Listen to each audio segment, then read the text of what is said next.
2020. It really has been a questionable year for everybody, and without going into it, it has been hard for all of us. I will admit, my consistency has been somewhat debatable over the past few months, but I have really tried to upload bangers weekly. Regardless, my personal game dev journey I think has actually benefited from the global pandemic we are currently in, and today I'm going to explain why. I'm also going to be going into the progress of other aspects of my life, such as my YouTube channel progress, my streaming progress, and other little things like that. Stay tuned right up to the end to see my official goals for 2021. Enjoy the video. Oh, side note, if you hear fireworks, it is because I'm recording this on New Year's Eve. Ignore them. January of 2020 began with me continuing the development of my longest game in development, Silhouette Dash. By this point, the game had been in development for about 3 to 4 months, so there was still a lot of work to do. I was beginning to feel quite burnt out from this project and really had a big effect on how long this game took to come out. Nevertheless, I tried my best to push through it and keep being creative, building new mechanics and making new levels where I can. What helped me push through making content was the fact I had built a bit of a small Instagram following of 900 followers by this point, so I felt I needed to stay consistent and keep posting on there, which I did. January was also a time when I had around 5 videos on this channel and began this year with around 70 subscribers. February began with a similar path, just working on the same levels, slowly piecing this game together, even if I was starting to enjoy it less and less.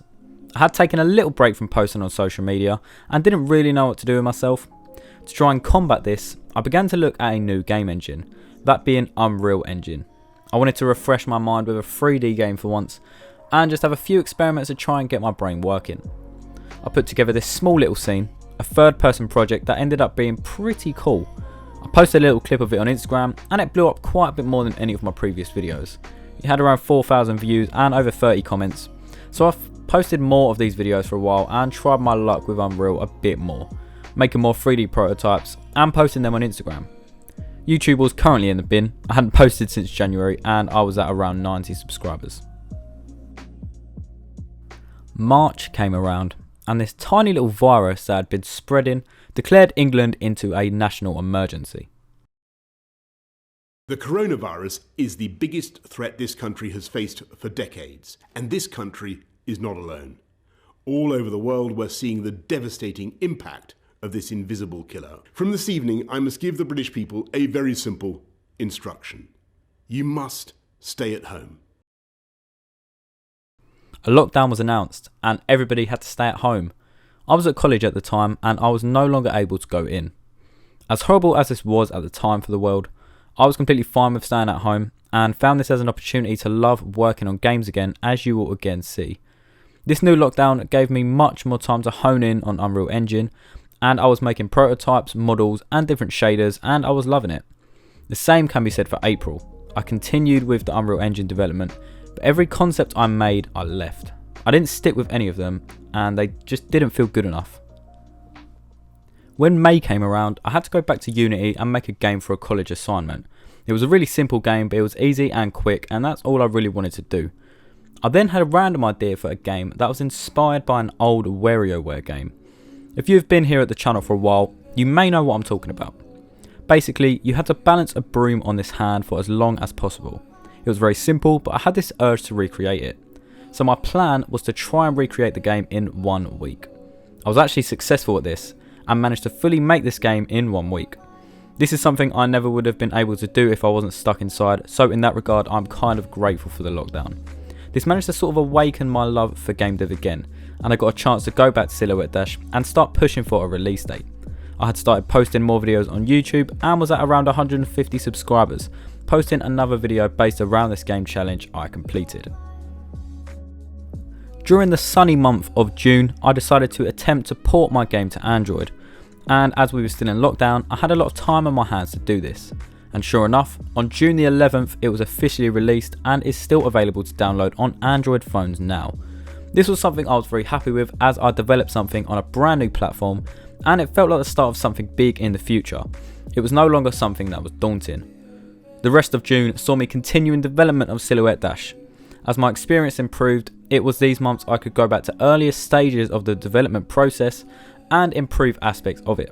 making cleaner and more efficient code, something that is very important. I was beginning to post quite consistently during this time, posting around every 3 days on YouTube, and by the time the end of June came around, I was at about 230 subscribers, as a lot of my tutorials were blown up and basically carrying my channel. This did bother me at first, but now I don't really mind as much. July was a special month for me, as I managed to release the official trailer for Silhouette Dash. I remember being up so late making the trailer and having such fun time with it. Inside that trailer, I dropped the release date for this game, which was August. I continued to work on the game, dropping devlogs alongside it, ensuring I can build a small following behind the game. The YouTube videos also allowed me to build a Discord server, which was beginning to grow also, and this really helped. I was also continuing to post new game content on Instagram as well, and also occasionally streaming on Twitch. Now there was a deadline for my game, I knew I really had to get a move on and finish this game and its bugs. August was the month of rushing and marketing. I had tons to do in the first week or so for the game, but I got it done.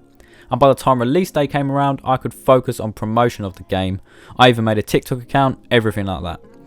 It felt like a huge relief when the game dropped. The rest of my time from then on was just spending time making YouTube videos and trying to build the community. I enjoyed seeing it grow and having different people come together. By August, I had around 350 subscribers on YouTube, which is just insane, and the Discord was at around 60 members I believe as well. In between August and September, I participated in a week-long game jam about making a retro game. I was still in lockdown at this time, so thought I'd give it a try. This was my first game jam, so I had no expectations really. During the start of September, I finished the game, now known as Crystal Lost, and it was about this small pixel art crystal who could rotate the world to navigate his way through it. And I ended up winning the game jam. Granted, there was only 5 or 6 of us who submitted a game, but it still felt like a tiny win, a bit of extra motivation to keep me going in these weird periods of time we were experiencing. September, I was back at college, which immediately forced a change in schedule as I had a lot of less time. Due to this, I needed a small transition period to take a break from game dev, and really didn't work on anything during most of this month apart from making game dev related YouTube videos. Right at the end of the month, I decided to bake in a 3D project in Unity, as 2D games had me feeling burnt out. I wanted to expand my horizon. That is the game some of you know now on my channel, as I've been dropping devlogs for this game every other week or so. I was at around 450 subscribers at this time and was happy with the steady growth of the community. October was again a month to take some time to chill and just slowly work on this new 3D game project, and continue to make YouTube videos every week. Now over the past year I was occasionally streaming, but this month I decided to go at it a little bit more and start doing it properly alongside YouTube videos. We'll go like that. Just make this nice and light up outside. Maybe I'll put that there, just so we don't get any.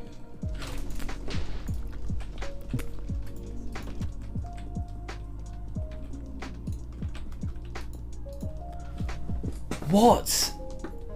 In 2019, I became a Twitch affiliate, so this gave me more of an incentive to stream, as I felt there was a genuine chance I could build a solid streaming community. I was doing a ton of hardcore modded Minecraft streams and I was really enjoying it. I was making much more 3D based game related videos on YouTube, and these seemed to do quite well during its first week. I really have focused on upping the quality of my videos the past few months, and I'm hoping it shows sometimes. At the end of the month, I taught myself about procedural generation in Unity and the basics around it, and I made a cool little video in which I coded a randomly generated Among Us army. It is a cool little video, give it a watch if you haven't already. In November, me and a friend of mine decided to start a podcast, so a portion of that month was taken up by us setting that up and getting the first episode out and all of that stuff. If you're interested, I'll try and remember to leave a link to it in the description. We'll see. I continued to develop the 3D game project and build new mechanics for it, and use it as an opportunity to learn about more advanced game dev aspects. This was also the same month that my PS5 got delivered, so I was essentially spending all of my time on that for the majority of the last few weeks of that month. And finally, December, the final month of 2020. A year that has been very hard for us all, as we know, yet very unforgettable. I spent the majority of this month streaming PS5 gameplay with my Elgato and working on the 3D game on the side. I've met loads of new people in the process, so that I am grateful for, and I can't wait to see where next year takes us. I hope that statement ages well. So what are the goals for next year? Firstly, release this 3D game I've got going in some way, and maybe a few more on wider platforms, just generally better than my previous games. I want to hit 750 subscribers on this channel. That'll be brilliant and a goal we can definitely push for. I want to focus on being more consistent with my streaming schedule and try to stream way more in 2021. I also want to incorporate a face cam into my YouTube videos. And finally, just continue to improve as a game developer, content creator, and continue to meet and build cool relationships with like-minded people. I hope we can achieve all of these things as a community in 2021. So let's go for it. Guys, I hope you enjoyed this video. Thank you all so much for the support on the channel over the past year. Let's go 2 times harder in 2021. I'll thank you all very much for watching, and I'll see you all in the next video. Bye.